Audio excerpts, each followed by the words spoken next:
Hey fam, welcome to Conversations on Blessing the Block. This is our third discussion in ARC's six-part summer series looking at the directives to the exile community found in Jeremiah chapter 29, verses 4 through 9. These conversations are intended to better inform and educate us as a local church on the current and historical landscape of issues we seek to address as we bless the block through our Pray, Study, Act teams. My name is Hannah Baker, and I have the honor of serving Anacostia River Church as Deaconess of Community Development. I hope that everyone is ready to take part in tonight's conversation, focused on efforts and trends in food production and provision here in Southeast. Plant gardens and eat from them. If you are, please drop the hashtag plant gardens into the chat on Facebook or YouTube.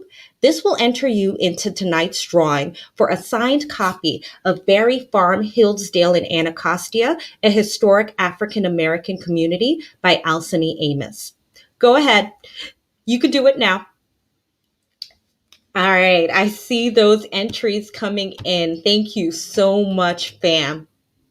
As a reminder, this is a two-way conversation. So continue to use the chat to share your questions and comments as they come. Questions will be answered by the panelists towards the end of the conversation. I'll be back later in the program to announce the winner of tonight's drawing and to share some food security related resources with you. But now it is my pleasure to turn the program over to our brother, Mykl Gormley. For those of you who don't know, Mykl, in addition to being a talented graphic designer, an avid runner, and a full-time justice advocate, Mykl is currently up for nomination as one of the pastors here at Anacostia River Church. Fam, please welcome our brother Mykl as he joins us. Bro, thank you so much for moderating tonight's conversation. Yeah, thank you, Hannah. I appreciate the introduction and welcome to everyone who's joining us. We appreciate you all taking the time to be here. As mentioned, my name is Mykl, and it is a pleasure to be to host conversations tonight. But although I'm the one moderating the conversation, we do want you all to participate. We want to see you using the chat, asking questions, dropping in your 2 cents. And after we ask the questions that I prepared, towards the end of the conversation, we will use some of the questions you all submit to ask the panelists so we can get more clarity or address things that we simply didn't cover earlier in the conversation. But before we jump into that conversation, we're first going to have Pastor George come on. Pastor George is one of our elders. He has been a member along with his wife, Michelle, and his daughter, Maddie Raye. They've been at ARC for 6 years. And it was 3 years ago that George joined us as an elder. He's a faithful brother. He's a wise counselor, and he has been a blessing to our church family. So do want to welcome him on here so that he can remind us of our mission about being a blessing within our community, so that he can pray for us for this conversation and for our efforts as we go forward to try to implement these things that we're learning about. So, Pastor George, welcome. Thanks, Mykl. Thanks, fam. It's great to see you or be with you all tonight, even though I can't see all of you. It's another great way to continue to grow and think about how we can bless the block. In case you don't know us, in case you're not a member of Anacostia River Church, on behalf of the pastors, we want to welcome you. We're happy that you're here, and we want you to know that ARC exists to glorify God by making disciples of Jesus Christ from the four corners of the block to the four corners of the globe. That's what we're about here. And so we're devoting this time on Thursday nights for a handful of weeks to think about how we can help this message to grow by blessing the block, by being a neighbor to people in our community. So tonight is a very exciting time because it is something that goes to my heart. We get to hear about how we would plant gardens and eat from them. And as so many of you know, this is huge for me because over the past year and a half, as we've been in this pandemic, most of you have seen me eating on calls. So I love to eat food. So right there, great topic for us to be a part of. But secondly, it's something that hits my heart a little bit closely because For the past years, I've worked out here in Landover, Maryland for almost 12 years now. And they built the Wegmans some years ago, and it was great. I could leave work and I can go pick up food. Well, what occurred to me is that if I were to drive from that Wegmans, take 214 down all the way through Minnesota Ave, hang a left and drive down to Anacostia High School, where we've met for a very long time, I do not pass a single normal grocery store. There was one at Addison Road. They shut it down. And there was a plan for another one right inside Ward 7, but it remains as a big hole for an unbuilt Walmart. It's sad. Quite frankly, there's not a lot of options, and that's why it's called a food desert, and it's in my face anytime I make that drive. So for me, it's something that's been on my heart for a lot of years, and I'm very thankful that our church family is making a point of trying to help this problem and be a good neighbor for folks who don't have a car to be able to get out to the Wegmans or drive up to the Costco up in Northeast, or even if it's just a long hike to one of the few stores that actually is in the community and having to schlep back bags, it can be difficult. And so we want to find ways that we can serve our community by getting good, wholesome food into people's homes, into their bellies, so they can grow and they can thrive generally. And as a church, we hope that will be grace to them, and that it might even provide opportunity for us to be able to share the gospel, the good news of Jesus Christ with them. So tonight, that's what we're going to be talking about. We're going to be hearing from some great panelists. We're really excited to have this time together. So let me pray for our time, and then I will go ahead and kick it back to Mykl. Lord, we thank you that you have called us as a church to think well about our community. We pray, Lord, that you would give us wisdom in how we are to serve the community and how we are to live, Lord, as exiles who want to see this community and the four corners of the block and the four corners of the globe grow, and that they might flourish, that you might be glorified, Lord. We ask that you give us clarity in how we do this, how it can be made effective towards people, that we would love our neighbor as we have been so loved by you, our God and our Creator, the one who planted a garden and told us to tend it, Lord. Help us to live up to the responsibility that you've called us to be good stewards of this earth and to care for our neighbor, Lord. We thank you for this time. We ask that you would bless it. In Jesus' name, amen. Mykl, looking forward to hearing more. Thank you. Appreciate it. So to help set the stage for this conversation, I wanted to remind us about our previous Bless the Block conversation, which was led by our sister and Deaconess Precious. She moderated a conversation regarding housing security in the district and Ward 8 in particular. And during that conversation, they talked about affordability, development, and the disparities between housing access for largely minority communities versus other residents in the city.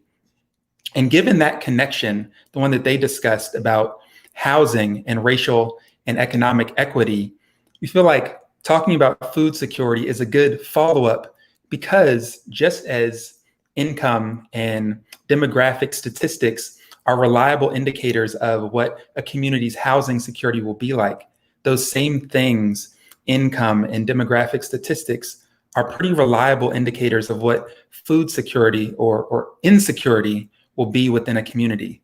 And so I want to share with you all some information that was gathered by DC Hunger Solutions in their 2020 grocery store report. So this is a quote from that report. It says, 1 in 10 residents in the district cannot afford enough to eat, and nearly 1/4 of those are children.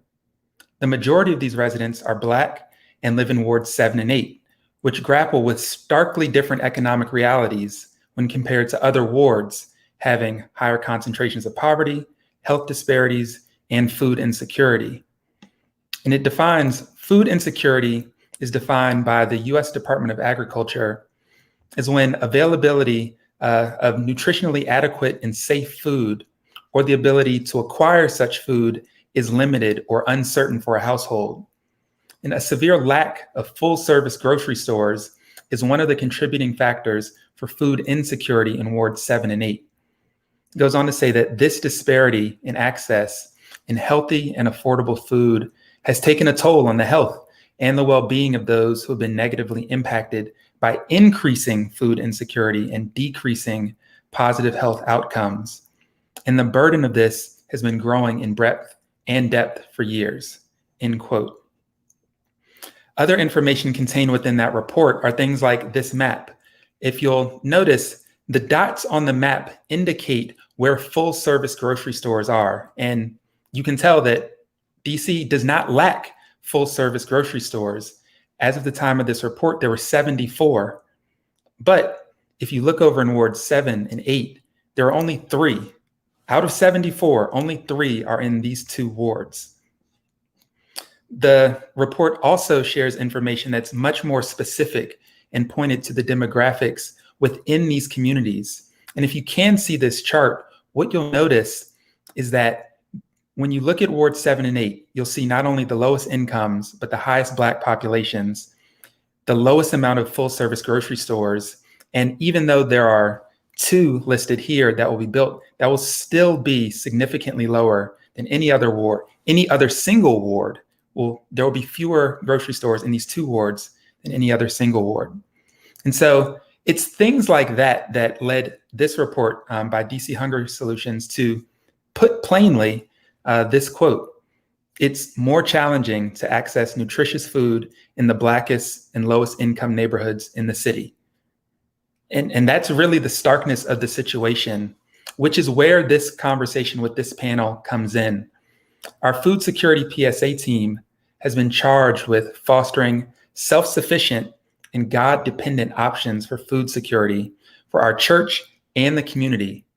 And so it's really with that in mind that we wanted to come together to discuss some of the challenges our community faces regarding food security, and also discuss some of the efforts that are being taken to address that within Southeast DC. And so to do that, I now get an opportunity to introduce our 3 wonderful panelists who will be joining us. So first up, I want to introduce you all to Hannah Chichester. Hi. Hi, everyone. How y'all doing? Welcome. So let me give you all some info. Hannah is the Community Health Manager for Good Food Markets, and she's worked there for over 2 years, specializing in health and food education. She has her bachelor's in public health from American University and is passionate about food justice and nutrition education. She is excited to be working and serving the Ward 8 community and hopes to continue advocating for better food systems that support and uplift people of color so that everyone has equitable opportunity to eat and live a long, healthy life. Now, Good Food Markets, where she works, is a mission-driven grocery store dedicated to developing retail solutions that work for and in food desert communities. And their hope is to increase food access to under-resourced communities. And they understand that the issue of food access is a consequence of systemic racism and underinvestment in communities of color.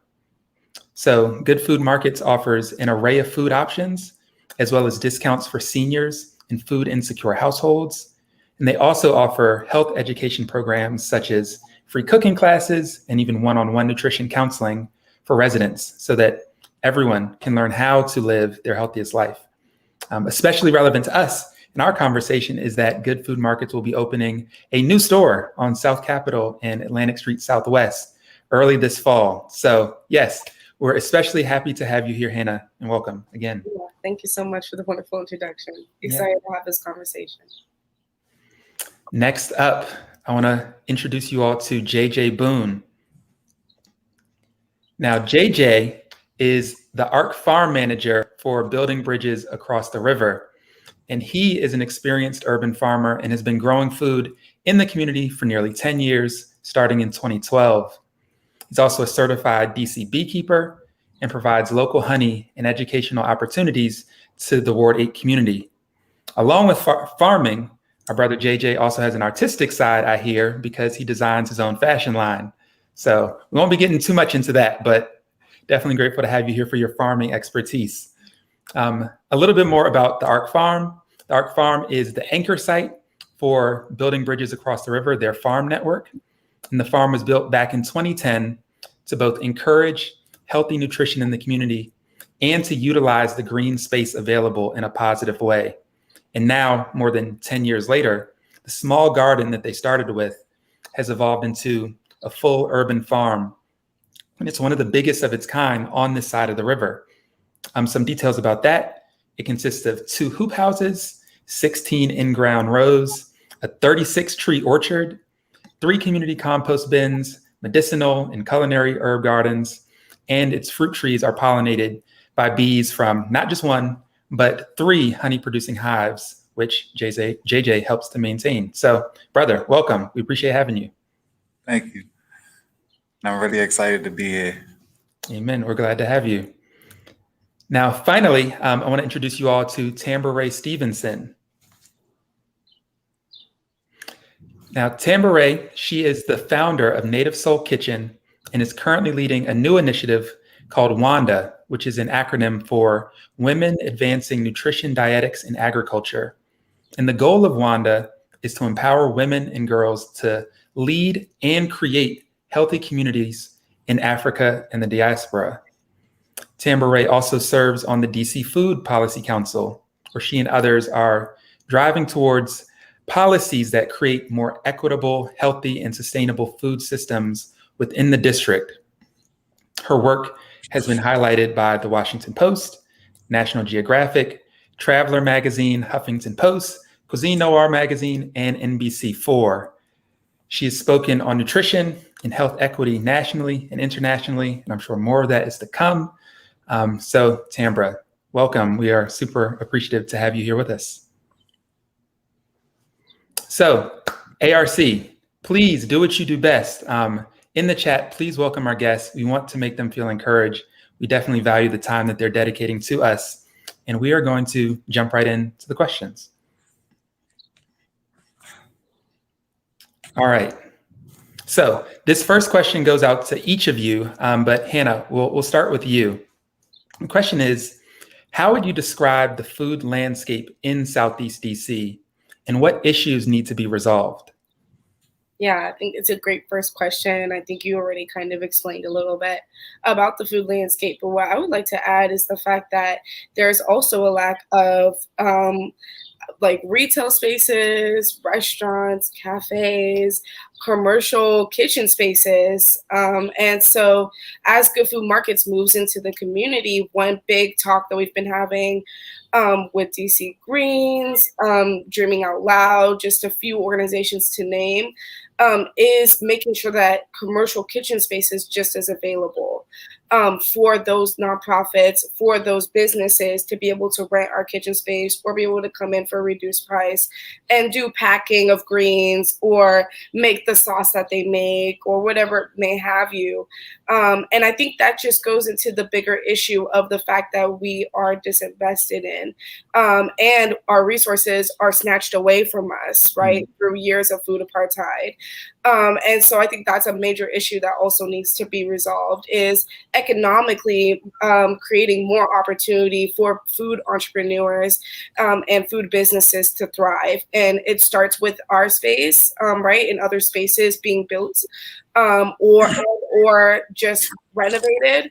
And it starts with a larger conversation around how we want to spend our economic dollars towards building up food industry in the Ward 7 and 8 community.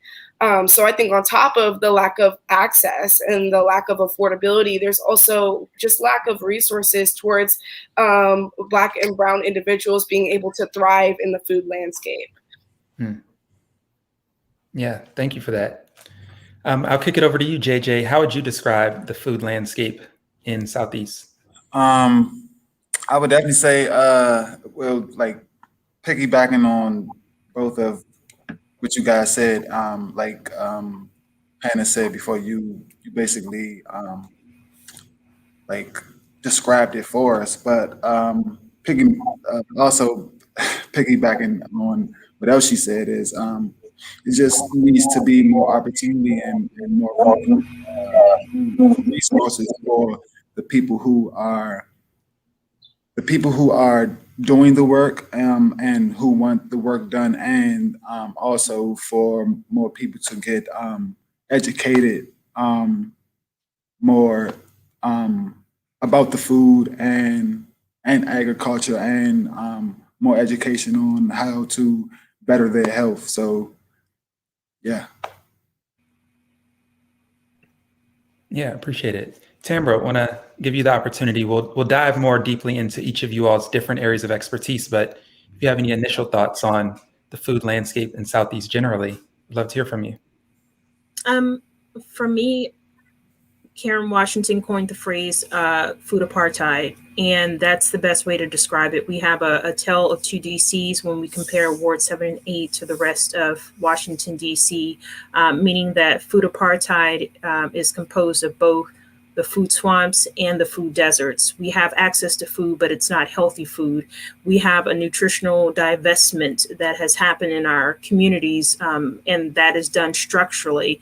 It's not one individual target of blame, and it will take a system to change, and that calls a rallying cry of communities to be aware of the situation, which is why at WANDA we hosted a Sisterhood supper post Juneteenth to bring that awareness of the need to engage everyday women in our communities who have historically been those cultural keepers and meal healers, to know that they still have a place in this space around advocacy and being aware that they can be the change that they want to see.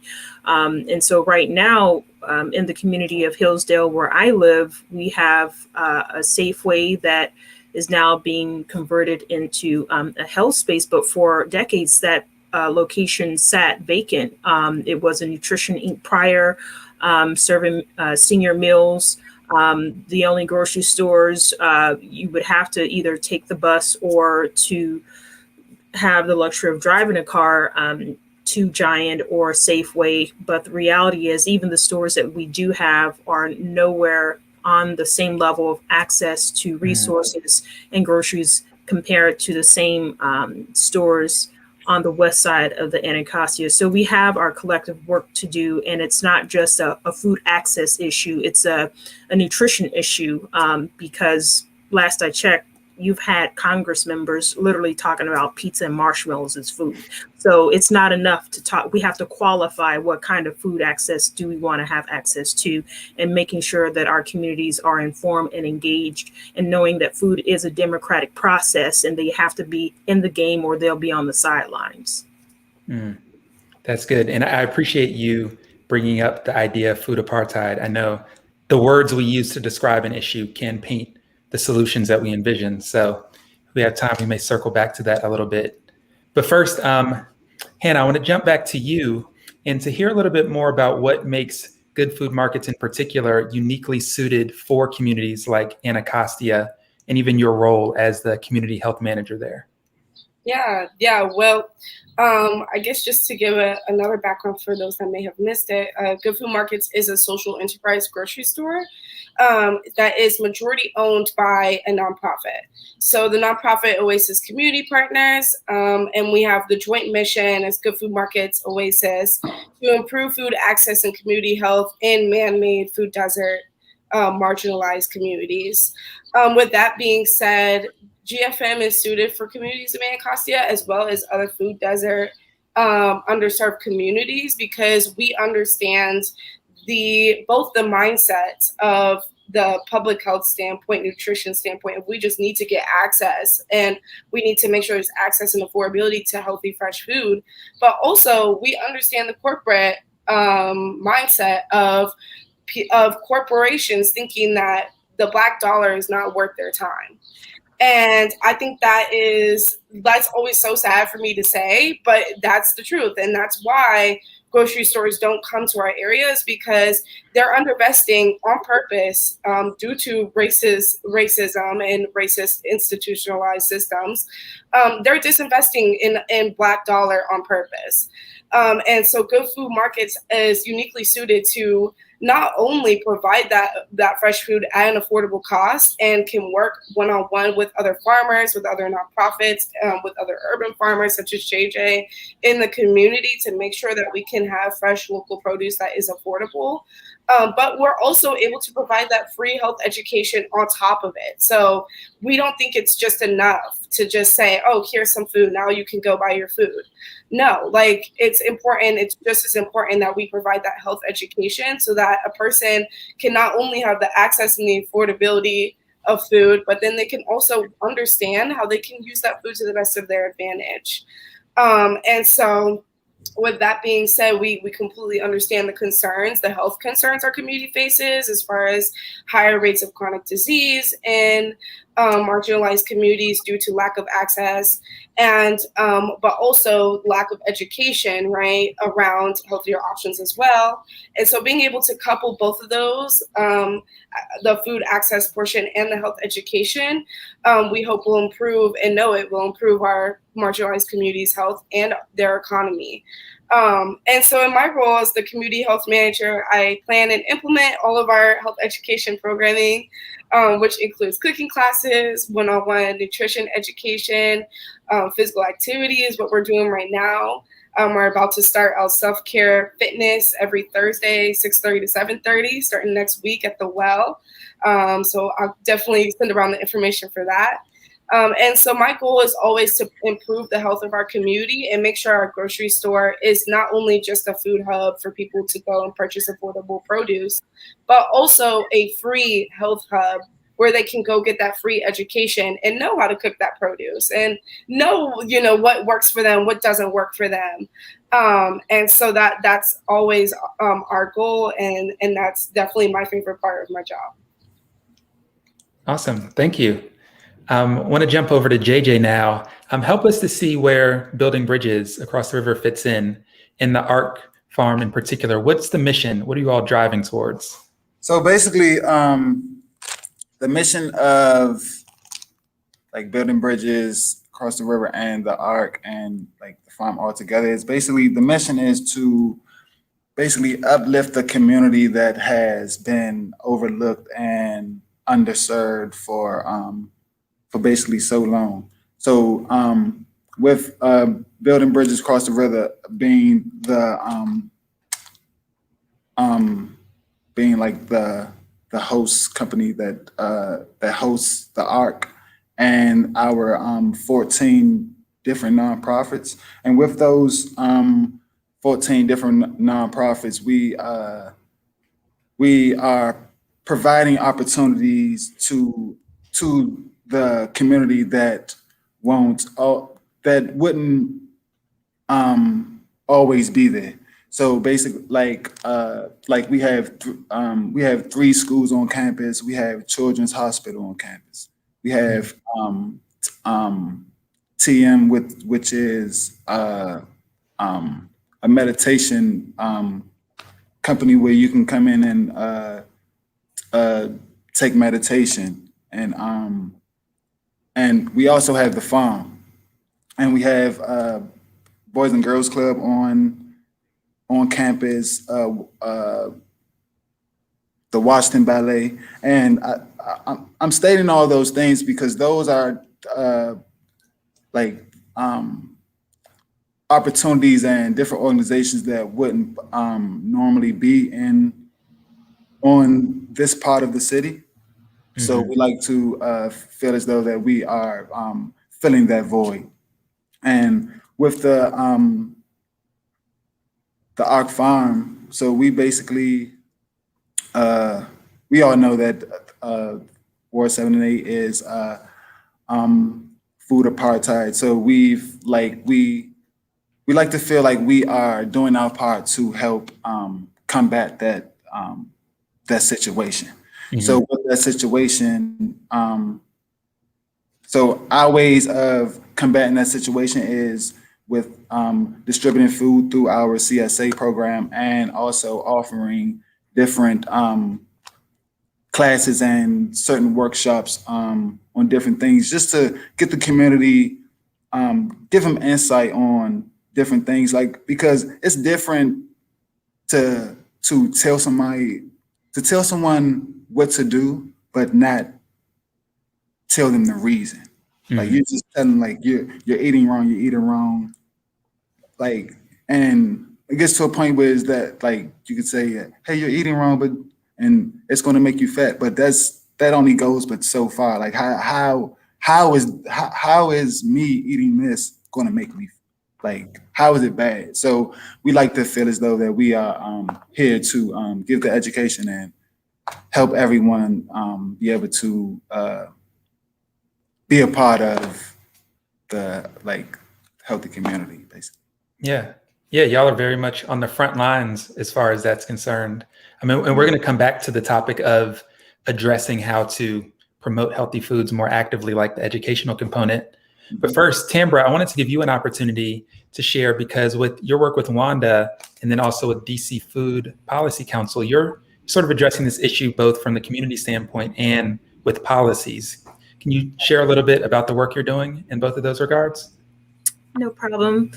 Well, first, thank you. I would say that WANDA, we are about revolutionizing health and food through the culture of investing in women and girls to be these food heroes in our communities.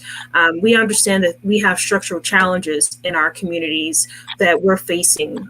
We not only have a land loss when it comes to Black farmers in this country, but also we have not enough what I call food freedom fighters on the front line when we think about registered dietitians who are African American in our communities, that we have, unfortunately, more liquor stores and corner stores in our communities. And so that speaks to the nutritional divestment. And so for us, it's about education, advocacy, and innovation. How do we educate our communities, our children around these hidden figures in our food system, which is our women? It's not enough to provide access, but we have to invest in the people. And that always has to be centered. Otherwise, we play into colonial tactics of erasing, exploiting, and extracting from the labor of Black people, and which is how agriculture in this country has been built. And we cannot replicate neo-colonial tactics. The other part is advocating and joining coalition forces that WANDA has done. Currently, we are on the Tufts Food and Nutrition Innovation Council, where we have the ear of Congress to be able to speak out about nutrition equity and nutrition security, as well as the local level to address these issues here in the District of Columbia. And the other part is innovation. We've created everything from the I Am WANDA as a hashtag to really call out Black women and girls who are working in the food space, innovating their community academy with support of DC Healthcare Finance to provide a digital sisterhood of self-care and service for those in our communities that need access to not only food, but connect them to Black women-owned businesses, from farms to food retail outlets, as well as providing cultural food literacy by a Black dietitian, as well as providing them access to Black women who are mental health counselors, and those who are into nature as what we call like ecotherapists, and getting them out into the fields and the farms and reclaiming those spaces, so critically important. And most recently, we have a partnership with Good Food Markets, providing the WANDA Fellowship, providing an opportunity where a nutrition student coming out of UDC, Katie Rosales, will be getting the field experience, being able to get the funding, as well as the leadership mentoring that is so important when we're building a pipeline of those who are looking to be in the field of nutrition and dietetics. And lastly, we're developing an endowed scholarship to also provide a lifetime funding in order for those who are pursuing college degrees in agriculture, nutrition, and dietetics. Because one of the things that we know is that food and finances go together, and that's two critical pieces that we need in our communities. And it's not enough to just have, again, access to food if we're not investing in the people who are part of the labor force and the workforce in our food system. And that is where at WANDA, we strive to ensure that if we want to achieve a better food system, we must understand and invest in the human potential of that food system. Amen. Thank you. Thank you so much for that. And for everyone watching, we will be providing some of the resources that are mentioned here. So I know I'm here like trying to take notes. I'm sure others are trying to capture what you all are saying. But we'll be sure to share some of the information that we gather. My next question is for both Hannah and Tambra, and it's about the issue of the availability of healthy food within our communities. Because one of the things I found in doing research is that there is the lack of access for sure, but there's also the difficulty with the demand and maybe the perception of healthy food, as was alluded to earlier. And I'm wondering what you all think about how to promote healthier choices in minority communities in a way that's culturally sensitive to those communities. Yeah, I think I can start. Well, first off, want to give a shout out to WANDA, because our WANDA fellow Katie has been with us for about a month now, and she's been doing an excellent job. With that being said, she did get her degree in nutrition and dietetics, and is just coming out of her degree from UDC. And so we as a partnership and as a team, but especially Katie, has been dealing with a lot of those hard questions around demand and perception, right? Why do I want this food? What makes it, what does this even taste good? And so I think what is most important in terms of perception, is little tiny changes, right? I'm not going to give someone kombucha and say, go drink this, right? But what I may say is, hey, here's a low sugar tea, or here's our honest tea that we sell at good food markets that's less than 20 grams of sugar. And people may be like, oh my God, this is actually really good. So I guess it's really just changing. It's little changes. It doesn't start all at once. You don't have to start out big, but I think what is most important is creating as many relevant options as possible for our community, both culturally relevant and just maybe a popular item, but also having a bunch of options that people can branch out if they would like, but also, making sure that they can have foods that are comforting and familiar to them. And that's what Good Food Markets really tries to do. We try and change perception to make sure that something is familiar, even if it's slightly different. So this could just be adding a little bit more veggies to an African-American dish, or showing them how to cook a dish in a slightly healthier way, like baking instead of frying. So that leads to perception change, and it empowers a resident to really take action towards their health. And at the end of the day, it's all about just the consumer having an open mind. Once the consumer starts to have a little open mind and they're like, oh, this shrimp pasta is actually really good, then those small healthy changes can turn into big changes. And it can lead to an empowerment for them to be like, you know what? No, this was actually really good. It filled me up. I'm going to have this again. Or you know what, I'm gonna finally go make my own salad at home. And so it really starts out with little changes. And I think that's what's most important. I think in terms of demand, honestly, the demand is there. And we have plenty of people that come up to us. Today we had our market outside of our Ward 8 store in partnership with the Produce Plus program in DC Greens. And we have a lot of people that come up and they may just want a few things, like some cherries, a little bit of kale, or a little bit of potatoes, but the demand for food is there, for fresh food is there. I think it's just more of the perception of how we can make this and how we can incorporate this into our daily lives. Mm-hmm. Mm-hmm. Yeah, Tamba Rae, do you have anything to add? Yeah, I'll chime in. So a few points. One, I'll start at the structural and then tie into the WANDA. So one, we would say this is part of the social drivers or social determinants of nutrition. And I want to just plug the role that media, there was a recent report on CNN about a study from American Heart that was done, again, looking at Mediterranean diet compared to Southern diet. You can Google, you can read it for yourself, but the concern is when articles like this comes out, as someone now working on my PhD in media technology and democracy at American, I had a particular understanding of how digital media, how the role of influencers, how traditional media and the role of PR firms can all perpetuate into the same system of only propping up westernized foods and capitalism in a way that demonizes our culture and our identity through food.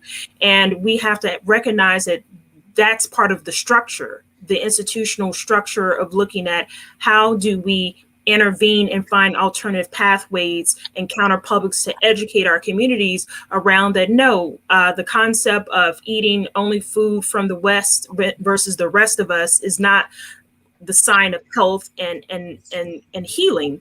And so that is why it's so critical to have organizations and to have individuals to see themselves as, I'm going to be the change that I want to see in my community. And so part of, even before starting WANDA, when I created Native Soul Kitchen, it was this focus of, I grew up in an African diasporan household eating Ghanaian food just as much as Midwest Southern food, however you want to call it, soul food. And it is a matter of understanding that I know that our food is healthy. It's all about how can you take the colonization out of the food. And so we have to understand that there's racism remixed in our recipes that needs to be undone and unpacked. We are not eating pre-colonial African food in this country. And so to talk about soul food as being unhealthy and demonized is basically understanding that soul food is a byproduct of a mixture of European American, Native American and African colonized together. So you're going to have to demonize all those cultures at once versus just singling only the Black culture. And I say this is why the food history of our communities is so vitally important, and why we need, why High on the Hog on Netflix was critical, and why so many people connected to Dr. Jessica Harris and Stephen through that series. Because this is information that all of us should have access to. Nutrition education for all is not just having access to Mediterranean diet information, it's also our African heritage information. And so that's why it's been so critical through Native Soul and now through WANDA. If you go to our website, iamwanda.org, it was intentionally designed with paying homage to the greens, the queens of greens and green goddesses, to understand that we need to hold our rightful throne of understanding that it is the farm and the land that we are, why we came here, because our ancestors had the skill set and the talent and the ingenuity to make a way out of no way. And we have to honor that history and understand that when we turn that history and flip it and create counter narratives that show that we are communities of resiliencies and our recipes speak to that, this is how you become that Harriet Tubman that our community needs, that the pathway to the promised land can be done by your fork or can create the path to demise. And we have to understand and trust our intuition that if we are going to change the culture of our communities, it begins from working within. And that is the message we talk through with WANDA, that all we need is already within our community, our sisterhood, our foodways. Yeah. And I would just like to shout out to Secrets of Nature as well, which is right down the block from Good Food Markets and has been selling wonderful African food for, I don't even know, 15 plus years, So it's not like we don't have it in us and we can't do that. We can't do that for ourselves. We 100% can. Yeah, one of the things I appreciate both of you touching on is, one, just how food is integrated into culture generally. Then Tambra even starting to hint at the disassociation we have with how our food is produced and what that culture is historically, as far as its influence on our community, which is probably a good segue into the question I have for you, JJ. At least when I think about food, I first think of a grocery store as where I get it. What do you wish the average resident knew about food production and agriculture? I wish they knew. I just wish everyone knew that you can grow your own food. You can grow your own food and you don't need land. So a lot of us think if we're gonna go and grow our own food, we need a whole backyard or something like that. And there's like, you can feed yourself out of a planner, or like feed your family out of a planner, like literally in your house by a window. But so yeah, I wish people knew that, and like, and I wish wish we were like more susceptible to learning, Mm. to learning more about agriculture, because we as a people, I feel like we like to learn. It's just what we like to learn, and what what we choose is what we choose that we need to learn other than something else.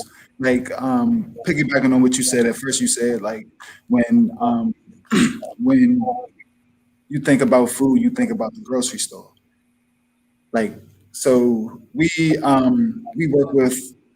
worked with the different kids from the different organizations on campus, and like hearing that from like children, with some children literally think that food comes directly from the grocery store. Like they don't believe that it comes out the ground or anything. So when I've had times to show them that, like you can literally see their mind get blown off of that. And I just wish we were we like train ourselves to learn more and just look more into the food aspect and the food landscape, that because we definitely can tap in. Is It's not as hard as everyone thinks it is, or not. I ain't gonna say everyone, but how hard some people think it is, and it's really not.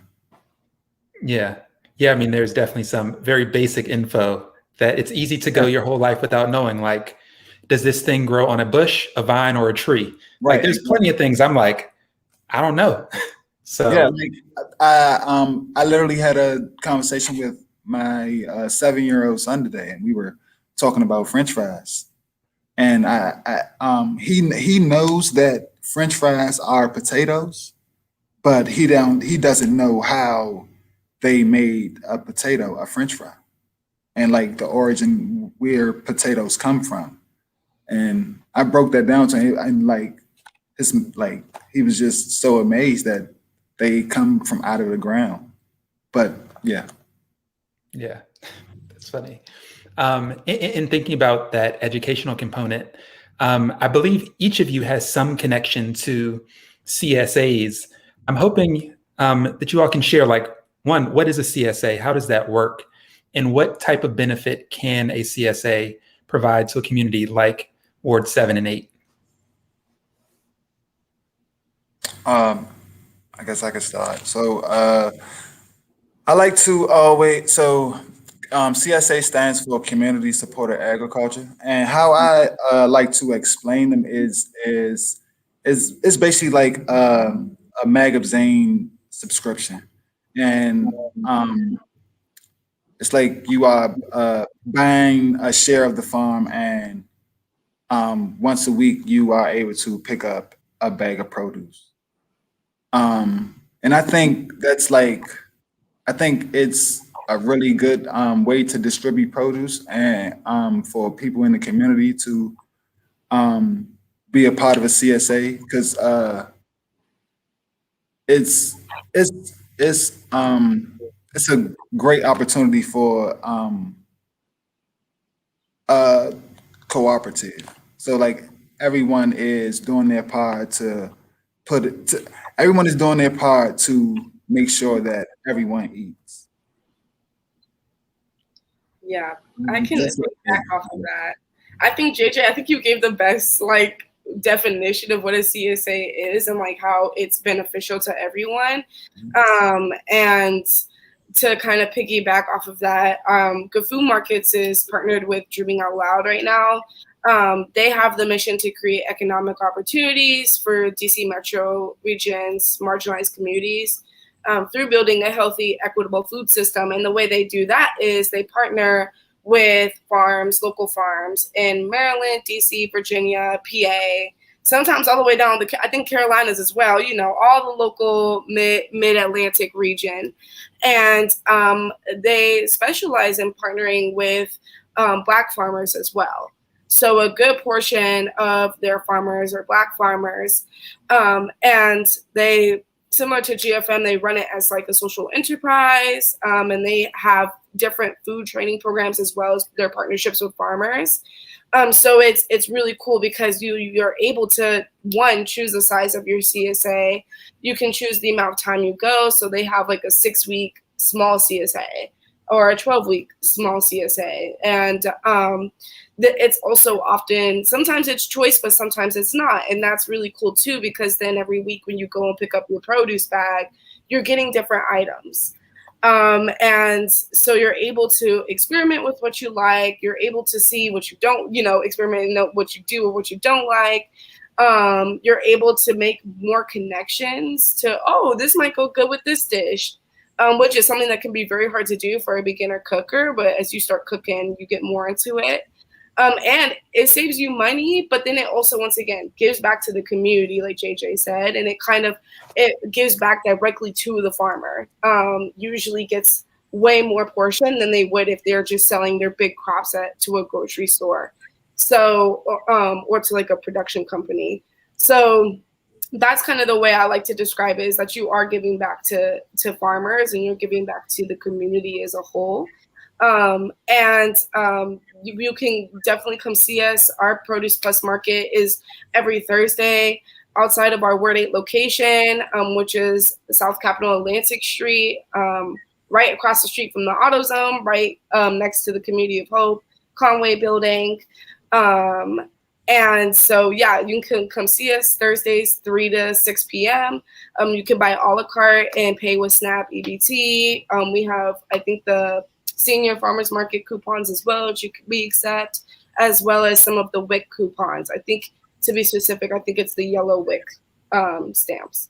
So feel free to come see us, and we could definitely, you can see everything that we have offered. Awesome, thank you.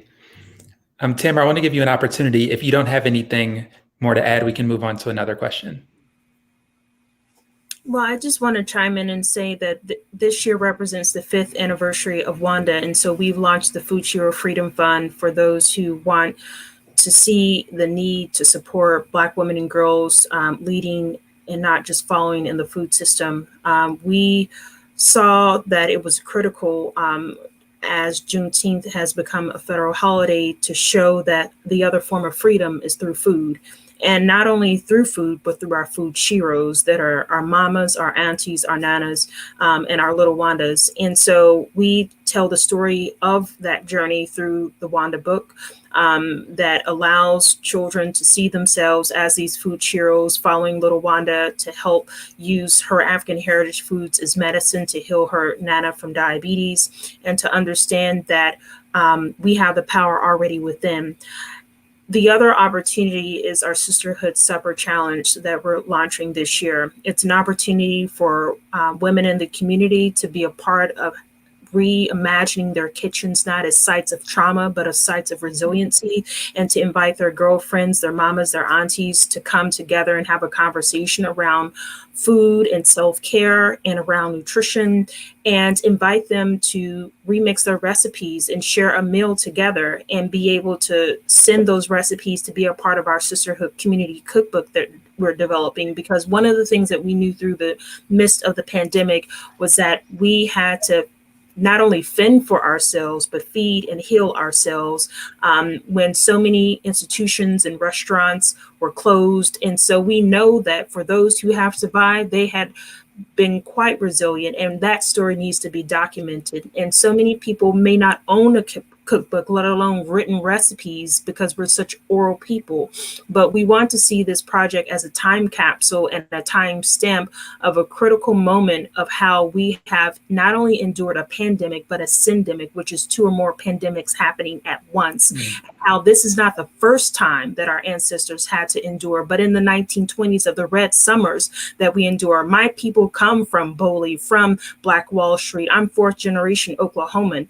And so to be here in the nation's capital, to understand that I am here for a reason and a season, that we must use this time to document and tell that story to our future grandchildren. And that is how the cookbooks can be used as sites of memory, of resiliency, how we resisted at a time when those around us did not believe we could survive, but we thrived. Mhm. Yeah, thank you for sharing that. Actually, this question may be best suited for you as well, Tamba Rae. In thinking about potential policy changes, if you were given authority to implement a policy change related to food security, what's on your dream list of things that would be helpful? Well, first, that's a great question, because I have become the Nutrition Security Co-Chair for the Tufts Food and Nutrition Innovation Council with John Hancock Insurance. And one of the key pieces that we saw, that I see, that I will have an opportunity to talk more later, in thinking about not only local but federal policy, and directing agencies around the need to build better pipelines and platforms when we think about investing in the human potential. And so one of them is, for those who go into the field of nutrition and dietetics, your loan should be repaid. If you choose to work in communities like Anacostia, right now, if you do a dietetic internship, you're paying people to work for free. And that is not possible for those who have historically been marginalized. And so that's one of the critical pieces that need to change. If we can have loan repayments for lawyers and doctors and teachers, why can we not have it for nutritionists? So that's one game changer. The other game changer for me is having the investment in our diet, our cultural foods, our African heritage foods. Right now, there has been a USDA NIH research agenda investing in Inuit diet. Yes, Inuit. I said Inuit. What's the percentage of that population? Not to knock them, I'm just saying. Latin diets have been invested in, but African heritage diets has not. And so if we're truly trying to say, like, fonio is important, millet is important, baobab is important, kalu is important, where's the data? How is the US government, our tax dollars, investing in our cultural foods for a population that supposedly makes up a good chunk of the healthcare bill, be able to see food truly as medicine, not any food, our cultural food? And so we need to invest in the data, because that data turns into dollars, and that dollar flows into programs and practices that guide how nutritionists land. The other part is the dietary guidelines. The dietary guidelines is based on mostly white people's data, and that needs to be diversified too. If these data points are being used to inform a nutrition profession and how to talk to Black people and Indigenous people about their foodways, then they need to have the tools and the technology and the equipment and the funding to better do a job. So I see nutrition as a national defense issue, no different than our immune systems that we saw during the pandemic. If we want to raise the high level alerts around defense, then we need to invest in nutrition, because our health is our wealth. Yeah, I really appreciate you being so direct. Again, in the research I was doing, some of the things I would see in trying to gain a perspective of people who aren't as in favor of some of the things we're discussing, I would see articles about, well, we built this grocery store and the people didn't want the food, as though policies don't help to shape what a culture desires, as if data and having information doesn't produce action from our policymakers to implement different things. Like, that's what we do in other communities. We're going to need data, we're going to need research, we're going to need investment in order to see those even demand aspects change. So yeah, thank you for just calling that straight up. You're right. Thank you. For the sake of time, I want to move along a little bit, because we are a church community that asks you all to join us and super appreciate it. So suppose instead of a policy change you could implement, you had a whole church community that you could direct the action of. What would you encourage us to do to be advocates and be better equipped to serve in a community like Ward 7 and 8? I would say they should start an urban garden, and I've started an urban garden and basically be a food hub for the community that you are in. Yeah. So yeah, start start a start a garden and get the congregation all down with it, and everyone puts their hand in the dirt, and then and I feel that's just the beginning, because once once you guys start, you guys gonna like eventually like you're just gonna have ideas popping up in your head too, Mhm. like on what to do with the food, because you may think like we are gonna grow all this food and we don't have anyone to give it to, or we may just consume too much. But it's I strongly encourage urban garden. Amen. I like you, JJ. It's like we need food, so grow food. Do that. Yeah, I would actually agree with that. I think Yeah, that would grow be food. so Like cool. and yeah, like grow food, and like it gets so deeper than the food, because if like say you have a church and you have a garden, and someone out the blue says like you're growing strawberries, and someone like, I know how to make strawberry pies or something like that. And at your church, you may have like a bill, like something may be going wrong with the church. You can use the the strawberries to pay for that bill. That way, it's all like you're all it's staying in. It's yeah, Yeah, it could be very profitable. But I think right. another suggestion would be just like looking at your cookouts. I'm not sure, how y'all get your cookouts, how y'all get your food, but I've been to like some churches. I remember I had a friend. She was like, "Oh yeah, I grew up in a church that had a really heavy Korean population." So we just happened to have a lot of Korean food. And like I thought that was so interesting, because it's like you may have such a diverse group of people that you're pulling from. And so I think another thing would be to like obviously start that urban garden. Once you get that urban garden going, use that produce that you're growing, and then try different types of cuisine. Try different types of cuisine from different parts of the world. Like mix it up. You know what I'm saying? If you're having a potluck, has to be a dish you haven't made before. Like, little things like that I think are also really fun, just to get people invested in food, and can have that conversation about health, but in a fun and healthy way. Mhm. Yeah. Those are good thoughts about making food and even its production a part of the church's culture, to make it more top of mind. Again, I do want to be mindful of the time. So I want to move over into some of the audience submitted questions. There was someone who asked a question that popped up earlier. I believe it was, how can residents in other wards help to support the work and maybe advocate for what needs to be done in wards 7 and 8? I want to chime in on that one. So first, I want to acknowledge that for those who are in different parishes or churches or worship centers, one of the things as a parishioner of St. Teresa of Avila is I created a culinary ministry, and understanding that we need to put our faith where our fork was. That was really the tagline that I focused on, and understanding that the role that the churches can play in creating a coalition effort to be able to testify, not only in front of your congregation, but actually in city council, as what has happened on climate change issues.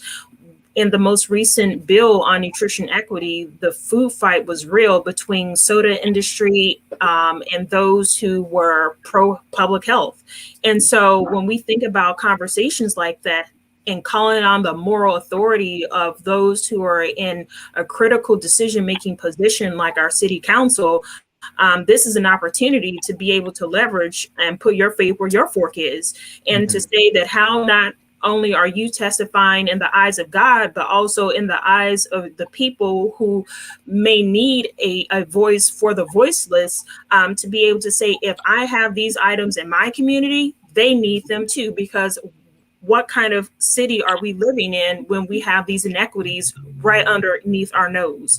The other part is supporting Black food businesses. If you know there are places like Fresh Food Factory, Dreaming Out Loud, Market 7 coming on board, like make a way over across the bridge and support those businesses.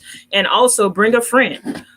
If you know that there are resources in the community that people may not have access, maybe you got cousin Pookie or whoever over here and they don't have access, well, send them a text. If you see some Nikes on sale, you're going to make sure somebody get a notice. So let them know about the resources in their communities and pick them up and give them a ride, because a lot of people don't have access to transportation. So this is an opportunity to think collectively, how can, whether it's buying clubs, but this idea of mutual aid and coming together has always been a part of the community of social capital. So how do you leverage your faith capital, your Christian capital, in a way that really catapults the change that our community needs? And so I would say leverage the land that you have. There's no reason why churches are not growing food on their land, why they're not using their ministries as a way to bring health and food together, to change the policies within the churches around what does a healthy menu look like in terms of what would Jesus eat. I mean, those are the things that I would teach before starting WANDA. And so I think we need to have more of a movement around the food and faith community coming together in a real powerful way. Yeah, I would agree with that, and just want to reiterate supporting Black businesses. Like the person that came up in my mind was, oh, just get a Dreaming Out Loud share. I'm pretty sure they, and there's a lot that are starting to deliver as well. Like Southeast, I think is starting to deliver, and has been delivering in South, but is also going to be delivering in Northeast now. So it's like, just really look up those Black businesses that are really doing the work in the community, and also try and help and become a part of your community gardens. There's a lot more community gardens, especially on Northwest side, Northeast side of DC. And so even if that's just where you're at and that's what works for you, join that community garden, learn how to garden for yourself, so you could take that back to your communities, or you can take that to Southeast and eventually help others, just help others grow food and be able to give food to your neighbors. And volunteering is always accepted. And we here at the Ark, we also we offer volunteer hours on Wednesdays from 11 to 1, and we would love to have you come volunteer with us. Yeah. Okay. Volunteer with JJ and volunteer with Dreaming Out Loud. Kelly Miller Farm every Friday. Yeah. Okay. Buy some WANDA books, distribute them to some kids for their birthdays and the holidays. Yeah. Yeah, appreciate that. So let me start to close this out. I want to give you all an opportunity to share, as we've discussed sort of the challenges. What are your hopes for food security east of the river? And what I mean by that is, what reason do we have to be hopeful of the work that's being done to see things change? And then how can we get in contact with you, your organization, for what you offer, or like JJ said, to volunteer? And why don't we start with you, Hannah? Yeah, definitely. I think obviously the hope is that food markets will be opening soon. We are, I think, set to have our health inspection next week. So fingers crossed for that one. Sending good vibes, good prayers. But really just getting ready to open. We will be having drop openings coming soon. I think within the end of the month, we should have a flyer out, doing some job fairs on site. But I think beyond all of that, I definitely just hope that more access comes, but also just more resources in general for the economy of Southeast, and for the health of Southeast. And so my goal and hope is that we are able to have just as much food access as any other communities, and be able to start really working hard to improve our community's health, to the point where our health, right, which is our wealth, is just as strong in millions and millions and millions, just like other communities. So that's my hope. Appreciate Yeah, it. my guess piggybacking on what Hannah said, my hope is that we here on this side of the river are able to just be able to acquire all the produce and have all the opportunities that everyone else have across the city. That's like my big dream. And I know we're going to get there. So Yeah. And I know Anacostia River Church, we meet at the Ark, but how would it be best to get in contact with the Ark Farms or building bridges across the river, the multiple farms? you can go to the arkdc.org, and there's links all on the website to if you want to sign up for our CRISP CSA program, if you want to be a part of our volunteer hours on Wednesdays, all of that, and other different opportunities, like volunteering at our other bridge park plots. Yeah, all of that is on the arkdc.org. Cool, thanks. Yeah, and similar for us, goodfoodmarkets.com. You can find all information, or follow us on IG at Good Food. I think it's Good Food Markets or Good Food DC. We post a lot of resources on there for the community as well, other than just ours. Cool. Yeah, and people can go to iamwanda.org. We're on Instagram, Twitter, LinkedIn, and Facebook at iamwanda.org. And for us, the vision is not just having a seat at the table, but be the CEO of the table factory. I think we have to gather the mindset of the scraps that we have been able to survive on does not look like what thriving into the promised land looks like. So we must change the narrative and unpack and really just manifest a new mindset and dream a new world that we've never dreamt before, because I realize dreaming is a privilege that was not afforded to our ancestors. And so let's dream big and go hard, or we're going to go home. Wow, that's good. I believe we have one more question from the audience that will pop up on the screen. So whoever wants to take that, go for it, and we'll begin to wrap up. All right, Takal is asking, how do we relate this to school lunches, reflecting healthy choices? Does anyone have thoughts on that? I don't know why Tambra wants to start, because I see she's smiling. I mean, again, that's a systems issue, right? Yeah. One of the things that I've had my children in Ward 8 schools, and it's one of the reasons why I even created WANDA, is because I saw a system that if we can't value our nutrition for our children, what are we valuing? And it was a moment of reflection that this is why the fight on policy is so critical, why we have to see ourselves as soldiers on the ground that need to regroup the troops for a battle, that we're in a food fight, whether we are in it, realize it or not. So when it comes to healthy food, for me, I'm packing lunch for my kid, and I'm advocating and changing policy, and I'm having my kids testify. My kids testified at the most recent nutrition equity bill, and yes, they were only 10 and 11 at the time of this year. But I said, who is going to give the best testimony around what is happening every day in these? But you, I don't need your food, but you do. And so I hear the stories, you tell me. So help another kid use your voice as a youth and speak up about the injustices that are happening every day. If you think the food is crap, you need to call it out. What should you be eating? Every day you need to be eating beans, greens, tomatoes, and potatoes, you name it. And whatever else they're feeding you is not. So that's what that is what, to me, as parents and those who truly love our children, we're going to speak up and we're going to demand for change. We're not just going to sit on the sidelines. Get in the game, ladies and gentlemen. Yeah, definitely advocate for yourself. And I know DC Greens is doing the DCPS School Food Collaborative. Feel free to join that. I know that they're actively trying to push for that nutrition equity amendment, as well as other types of policy changes in the in the DC food system. So definitely I can send the link for the DCPS School Food Collaborative.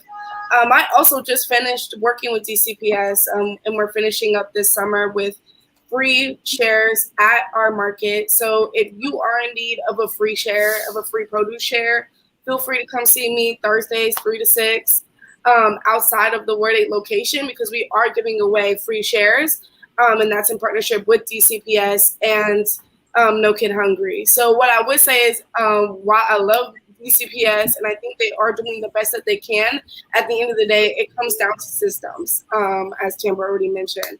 And so just trying to advocate, make sure that both you and your kid can advocate, I think is what's most important. Appreciate it. Well, if that's it. Oh, go for it, JJ. No, I was just gonna add that just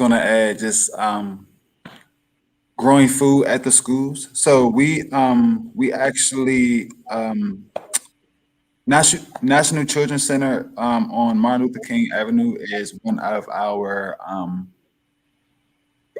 Bridge Park plots. So we basically help them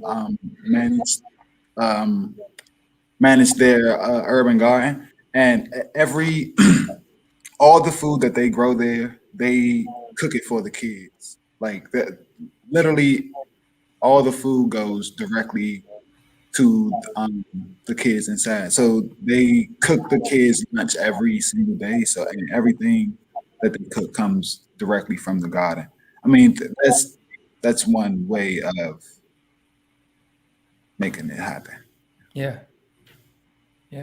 I just wanted to chime in and appreciate it, man. Appreciate it. Yeah, reminding us again to make use of what we can do for ourselves. I appreciate that, especially given our mission to encourage being self-sufficient and God-dependent. So Hannah, JJ, Tamba Rae, do want to thank you all so much for joining us. We really appreciate that you all would share your expertise and even your passion for it. I mean, one of the things I'm taking away is that this is something that is worthy of being given more attention, it not being something that even as a church we're passive about, given the importance it has on our own health, but even the health and well-being of our community. So thank you to you all for joining us, for being generous with your time, for being a blessing to us as we're trying to be a blessing to our community. So do want to thank you.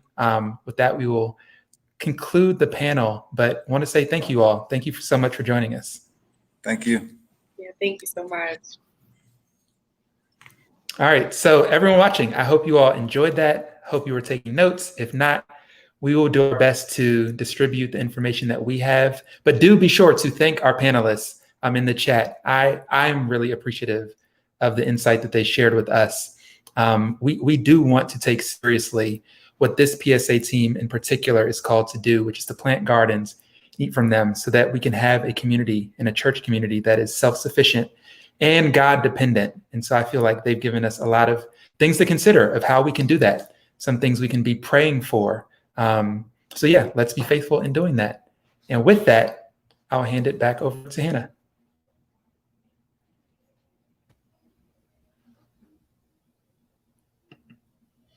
Amen. Amen. Thank you so much, Mykl, for leading us through tonight's conversation. Food access and security is an intimate and embodied issue, touching us in so many different ways. And I think that the panelists made that perfectly clear this evening, that it touches our lives in so many different ways. And so I really, really appreciate your wisdom in guiding us through this conversation as we think about these topics. Fam, please show our brother Mykl some love for hosting and moderating tonight's conversation. All right. So as we continue to consider the foodways of ourselves and our neighbors here in Southeast, we have a few resources to help you think a little bit more about the issues pertaining to food security that our food security PSA team will be working to address. So just one book recommendation for you tonight, but it's a good one. It's Black Food Geographies, Race, Self-Reliance and Food Access in Washington, D.C. by Ashanti Reese. This book centers on the foodways of our neighbors in the Deanwood neighborhood of Northeast, and it shows us how they navigate many of the same societal and local food factors faced here in Anacostia. It's an in-depth case study, and it can be incredibly instructive in helping the food team shape its approach. So this is my huge plug that the Food Security PSA team definitely read this book. But everyone should read it. food apartheid, the root of the problem with America's groceries, is part of a series of reporting conducted by The Guardian, a British daily newspaper, on food poverty in the US. The Guardian brings a great perspective on food issues here in the States. So check out the food apartheid article, but also some of the other reporting in their food poverty series. DC Greens, I believe several of our panelists mentioned this organization this evening. They are a local food security nonprofit, and they publish an annual ward-based food resource map, which helps us to find produce plus, like Hannah was talking about at Good Food Markets, and other healthy, affordable food resources. Want to check out that map, that guide, which shows us where those other resources are available within the Ward 8 community. The Smithsonian Anacostia Community Museum is currently running an outdoor exhibit called Food for the People, Eating and Food Activism, in Greater Washington DC, and it is open until September 2022. But you want to check it out before then. It is a wonderful, wonderful exhibit right outside in their plaza. For information on food policy in the district, please check out the DC Food Policy Center. Tambra mentioned a recent DC Council hearing where they were talking about a ban on sugary drinks in the district. These are the kinds of issues that affect us every day, but we often don't hear about until it's too late. So check out some of the work that the DC Food Policy Center is doing, and see how you can get involved and find out more information on how to advocate for good policies that are out there. And if you are interested in learning more about gardening, the University of the District of Columbia offers a master gardening program. JJ encouraged all of us to plant a garden. So we can learn how to do that through volunteering at the Ark Farm or by going to the UDC course. Scholarships are available for Ward 7 and 8 residents. And if you are already a gardener and you just need an outlet for your green thumb, visit the Department of Parks and Recreation website at dpr.dc.gov to find a community garden plot. Hannah mentioned community garden plots in the northwest side of the city, but there's also some here in Southeast. And if you go to that website, you'll be able to find out where they are across the district. All right. I hope everyone had the opportunity to enter the hashtag plant gardens into the chat to be entered to win tonight's the drawing for tonight, a copy of Berry Farm Hillsdale in Anacostia, a historic African American community. You can see, let's see who our winner is this evening. All right. That is Miss Jacqueline Johnson. Congratulations, Mama J. I will have a copy of this book for you. You don't have to email me. I know exactly where to find you. And we will get this book to you. So thank you so very much for entering and using the hashtag Plant Gardens and watching live with us. All right, that brings us to the end of tonight's discussion. Thanks for tuning in to Conversations on Blessing the Block. Please join us next time as our sister Joya Matthews moderates session 4, Marry and Have Children, a discussion on family formation and support efforts here in Southeast Washington, D.C. Thank you to Anacostia River Church for hosting this conversation and for your desire to plant gardens and eat in this community. Thank you to our panelists, Hannah Chichester, Tamba Rae Stevenson, and JJ Boone. Thank you and farewell to our brother, Pastor George Carrera. We are grateful for your faithful leadership, bro, and we will miss you in the fam as you guys as you leave DC and move to Chicago. And thank you to tonight's moderator, Mykl Gormley. Please, fam, continue to pray for our brother as we consider him to be one of our pastors here, and reach out to him and get to know him a little bit better. I hope you got to see his wonderful personality tonight as he was moderating, but you can get to know him a little bit more as he is up to become one of our pastors now. All right. Thank you, as always, to our super producer, Astrid Hacker, and our production assistant, Christian Coven, who are working hard behind the scenes to make this happen. And on behalf of Anacostia River Church, where I get to serve as Deaconess of Community Development, my name is Hannah Baker. Let's bless the block together, fam. Good night.